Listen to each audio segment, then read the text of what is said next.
2월 8일 법률방송 로투데이 시작하겠습니다. 첫 소식입니다. 법무부가 내일 김인숙 변호사 등 민변 소속 변호사 3명에 대한 징계위원회를 개최합니다. 절차적으로도 실체적으로도 변호사법을 위반한 황당 징계라는 것이 김 변호사 등의 주장인데요. 거슬러 올라가면 이 문제도 박근혜 정부 청와대와 관련이 있습니다. 어떤 내용인지 장한지 기자의 단독 보도 보시겠습니다. 법률방송이 단독 입수한 박근혜 정부 시절 고 김영한 민정수석이 작성한 비망록입니다.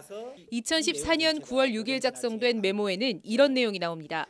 간첩 무죄, 수사도 적폐, 철저하고 치밀한 업무 처리로 정상적인 대한민국 만들어야 트집 잡히지 않도록 완벽하게. 닷새 뒤인 9월 11일 작성된 메모입니다. 장경욱 변호사 철저 고발건 조사, 변호사 정지, 법무부 징계 이런 단어들이 나열돼 있습니다. 그리고 한 달 뒤인 10월 26일 작성된 메모입니다. 민변 변호사 징계 추진 현황 보고요라고 돼 있습니다. 1년의 메모를 종합하면 검찰과 법무부를 관장하는 청와대 민정수석이 장경욱 변호사 등 특정 변호사들의 징계를 추진했고 관련 사항을 보고하라는 지시를 내린 겁니다. 그래서 장이라는 표시까지 돼 있습니다. 업무일제. 그렇다면 이건 결국 청와대 비서실장 김기춘의 지시하에 법무부와 검찰 관련한 업무를 하는 민정수석, 고 김영한 민정수석을 통해서 검찰에 민변 변호사들에 대한 징계를 기획해서 지시해서 그걸 고 김영한 민정수석 비망록에 언급된 민변 변호사들은 김인숙, 김희수, 장경욱 변호사 이렇게 3명입니다. 이들의 공통점은 박근혜 정부 시절 간첩 조작 사건 같은 시국 사건, 세월호 관련 재판, 군 의문사 사건 등 정권 입장에서 달가울 리 없는 사건들을 골라 맡았다는 점입니다. 이들 변호사들을 눈엣 가시처럼 보던 정권이 징계를 추진한 겁니다. 검찰은 실제 징계 추진 현황 보고를 요한다는 김영한 민정수석 메모 작성 일주일 뒤인 2014년 11월 3일 변호사 징계권을 갖고 있는 대한변협에 김인숙 변호사 등에 대한 징계를 신청했습니다. 이들이 의뢰인에게 진술 거부나 혐의 부인 등을 요구해 변호사법을 어겼다는 게 검찰의 징계 신청 사유입니다. 징계 청구가 단순한 공안 검사들의 치졸한 복수극이 아니라 청와대, 법무부, 서울지검 서로 협력해서 민변 변호사들한테 징계를 청구함으로써 해당 변호사의 업무를 정지시키고 방해하려는 사악한 계획하에 이루어졌다는 것을 알았습니다. 변협은 그러나 2차례에 걸친 검찰 징계 신청을 모두 징계 사유가 없다며 기각했습니다. 이 사건 보면은 첫째 징계 사유가 명확하지 않습니다. 또 진술 거부권을 하겠다는 거. 이것들은 저희 변호사들이 할 수 있는 변론 범위 내거든요. 면밀히 검토해서 기각을 했고. 그러자 검찰은 2016년 7월 이번엔 법무부의 변협 징계위원회 결정에 대한 이의 신청을 제기, 김인숙 변호사 등에 대한 징계를 다시 신청합니다. 변호사법 98조 징계의 집행조항은 징계는 대한변호사협회에 장이 집행한다고 돼 있습니다. 변협 징계위 결정에 불복해 법무부에 이의 신청하는 절차가 있지만 이는 통상 징계 결정에 불복해내는 이의 신청이지 이번처럼 징계 사유가 없다는데 징계를 해달라고 이의 신청을 하는 건 찾아보기 힘든 경우입니다. 거의 없었습니다. 저희가 자율적인 징계권을 갖고 있어서 회원들이 잘못하면 저희가 가차없이 엄격하게 징계를 하고 그것이 저희 자랑이었는데 당시 박근혜 정권 눈치를 본 검찰의 해프닝 정도로 치부했던 김 변호사 등은 지난 2일 법무부에서 황당한 통지서를 받았습니다. 법무부 징계위원회가 개최되니 출석하라는 출석 통보서입니다. 이걸 받고 떠오르는 단어는 신뢰 불사춘. 봄은 왔는데 봄이 아니구나. 입추는 왔는데 아직도 춥구나. 정권은 바뀌었으나 법무부와 검찰은 전혀 바뀌지 않았구나. 통지서 내용은 더 황당합니다. 변협 징계위원회 징계 결정에 대한 귀하의 이의 신청과 관련해 법무부 변호사 징계위원회를 개최한다고 돼 있습니다. 검찰이 낸 이의 신청이 김 변호사 등이 낸 이의 신청으로 변협의 징계 기각이 징계 결정으로 처음부터 끝까지 거꾸로 돼 있는 겁니다. 법무부가 제대로 보지도 않고 오로지 징계를 위한 징계위원회를 개최한다는 게 이들 변호사들의 주장입니다. 대한변호사협회에서 징계를 하지 않겠다고 결정하면 법무부에서 징계를 할 수가 없어요. 박근혜 정권 시절에 그런 법률에도 근거하지 않고 징계를 하겠다고 하는 초법적 발상과 행동을 했는데 똑같은 행동을 반복하고 있는 거에 대해서 좀 경악스러운 생각이 들어갑니다. 법무부는 법률방송의 관련 질의에 대해 공식 답변을 거부했습니다.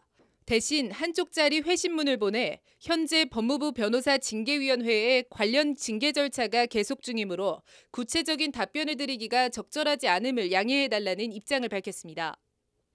법무부는 내일 예정대로 김인숙 변호사 등에 대한 징계위원회를 개최할 예정입니다.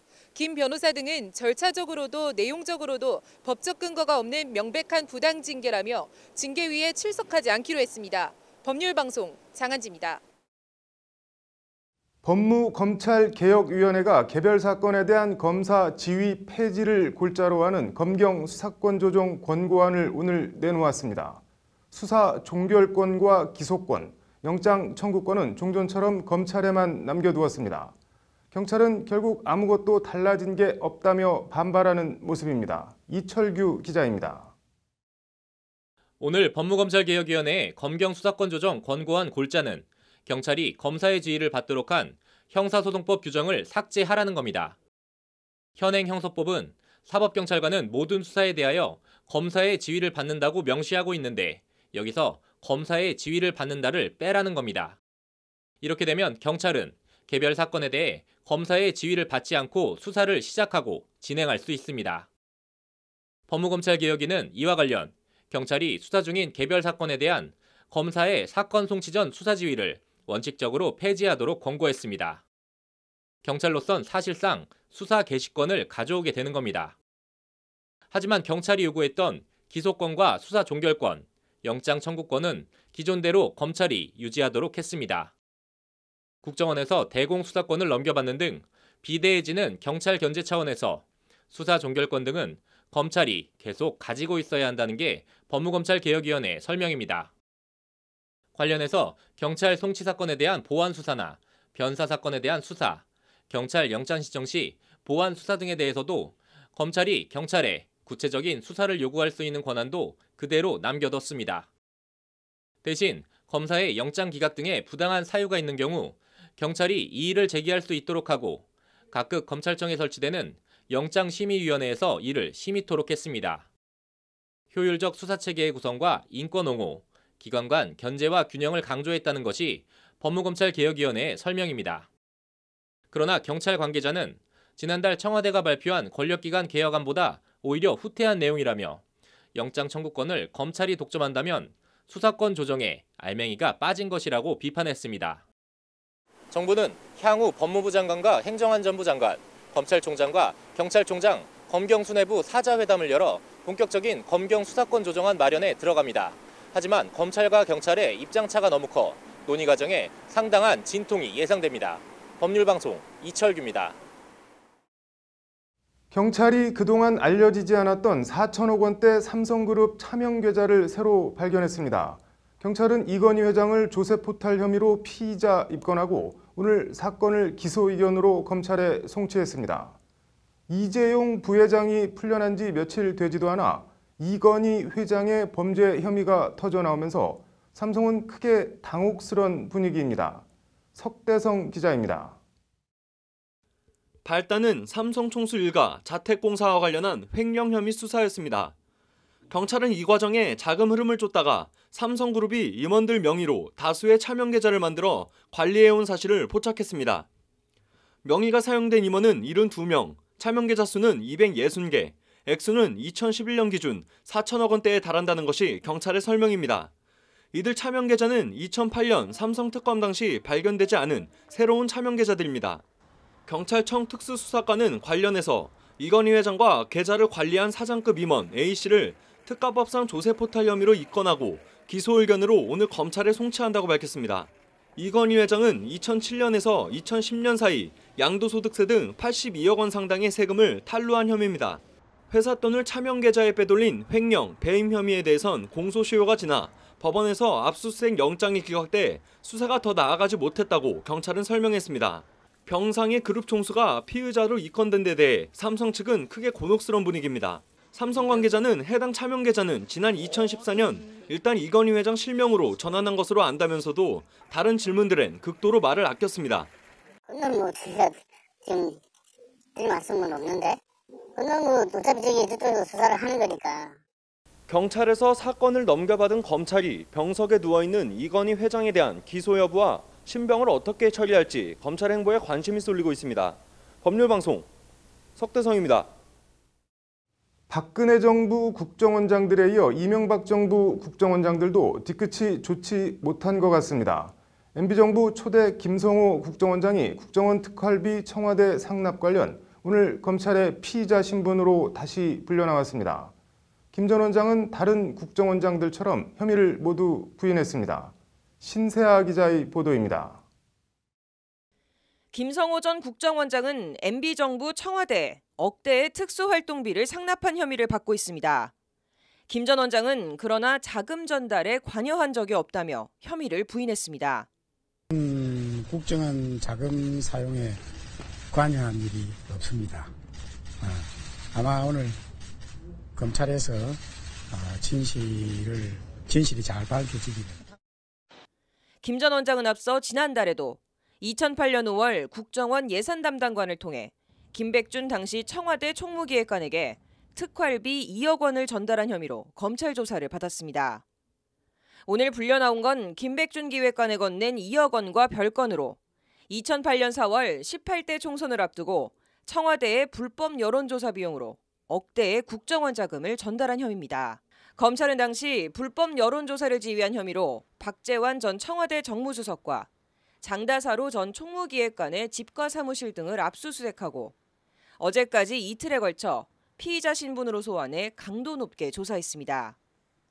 검찰 관계자는 국정원의 자금 지원을 받는 과정에 정무수석보다 더 윗선의 지시 혹은 묵인이 있었는지 확인하고 있다고 밝혔습니다.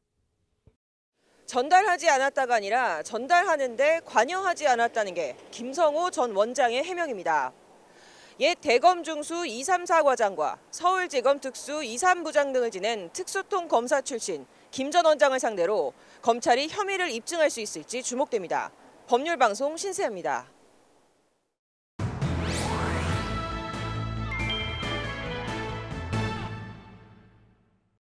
네, 60대 아버지가 소파 밑에 숨겨둔 억대의 현금을 훔쳐서 쓴 아들이 기소도 처벌도 받지 않았다는 얘기, 어제 이어 김수현 변호사의 이슈 속 법과 생활에서 더 얘기해 보겠습니다. 김 변호사님, 사건 내용 간략히 다시 한번 설명해 주시죠. 네, 아버지가 집 소파 밑에 보관해둔 2억 5천만 원 중 1억 8천만 원을 둘째 아들이 훔쳐다 쓴 사건인데요. 네. 이 행위 자체는 절도죄에 해당이 되지만 형법상 친족 상도례 규정으로 인해서 아들은 처벌받지 않는 사건입니다. 친족 상도례, 이게 뭔지 좀 다시 한번 설명을 해주시죠. 네, 친족 상도례는 일정한 재산 관련 범죄의 경우 이것이 친족 간에 발생한 경우 그에 관한 특례를 규정하고 있는 조항인데요. 직계혈족, 배우자, 동거 친족, 동거 가족 또는 그 배우자 간의 죄는 그 형을 면제한다라고 규정이 되어 있습니다. 따라서 검찰이 기소를 하더라도 법원에서 형을 면제하는 판결을 내려야 하기 때문에 검찰이 애초에 이런 사건은 기소를 하지 않습니다. 이런 규정은 근데 왜 두고 있는 건가요? 국가적인 차원에서 친족 간 내부의 일은 국가 차원에서 해결하기보다는 친족끼리 그냥 알아서 해결하도록 두는 것이 더 바람직하다는 의견 때문에 이런 규정을 두었습니다. 네. 만일 뭐 아버지나 어머니가 저놈 자식 버릇을 좀 고쳐놔야 돼 하면서 뭐 검찰에 기소를 요청하거나 뭐 고소를 하거나 그러면 어떻게 되나요? 네, 이런 경우에는 아버지나 어머니가 처벌을 원한다고 하더라도 국가 차원에서 어떻게 처벌을 할 수는 없고 가정교육을 제대로 다시 하는 수밖에 없을 것 같습니다. 그럼 뭐 아버지나 어머니 돈 훔치는 거는 일단 뭐 어떻게든 처벌은 안 받는 거네요, 현 행법상으로는? 네, 그렇습니다. 뭐 절도 말고도 이 친족 상도례라는 게 적용되는 뭐 범죄가 또 다른 게 더 있나요? 네, 형법상으로 사기죄, 공갈, 횡령, 네. 배임, 작물죄 그리고 권리행사 방해죄 등이 있습니다. 부모님을 상대로 사기, 공갈 뭐 이런 거를 실제로 하는 자식이 뭐 있는지는 모르겠지만 시체 말로 좀 웃기면서도 슬픈 뭐 이른바 웃픈 현실이자 법 규정 같네요. 잘 들었습니다. 네, 이어서 법조계 소식 전해드리겠습니다. 서울고법 민사 22부는 오늘 기지촌 성매매 여성 117명이 정부를 상대로 낸 손해배상 청구 소송 항소심에서 정부는 각각 300만 원에서 700만 원씩을 지급하라고 판결했습니다. 국가의 성매매 방조 책임을 처음으로 인정한 판결입니다. 검찰 성추행조사단이 오늘 내부통신망 이프로스에 성폭력 피해 사례를 이메일로 신고해달라고 공지했습니다. 조사단은 서지현 검사 사건뿐 아니라 검찰 내 피해 사례를 전수조사할 계획으로 오늘 공지 후 조회수가 수천 건을 넘는 등 반응이 뜨거운 것으로 알려졌습니다. 김갑배 검찰과거사위원장은 오늘 보도자료를 내고 과거사위는 법무부에, 조사단은 대검에 분리돼 있어 소통에 어려움이 있을 수 있다며 검찰총장이 참석하는 위원들과 조사단원들의 간담회를 열자고 문무일 검찰총장에게 제안했습니다. 문무일 총장은 즉각 제안을 수용하고 조만간 논의의 장을 마련하겠다고 밝혔습니다. 대법원은 오늘 수억 원의 공천 헌금을 받은 혐의로 기소된 박준영 민주평화당 의원 상고심에서 징역 2년 6개월을 선고한 원심을 확정했습니다. 박 의원은 의원직을 상실했으며 대법원은 또 20대 총선에서 회계보고를 누락하고 불법 선거 비용을 쓴 혐의로 기소된 송기석 국민의당 의원 회계 책임자 임모 씨 상고심에서 징역 8개월에 집행유예 1년을 선고한 원심을 확정했습니다. 송 의원도 의원직을 상실했습니다.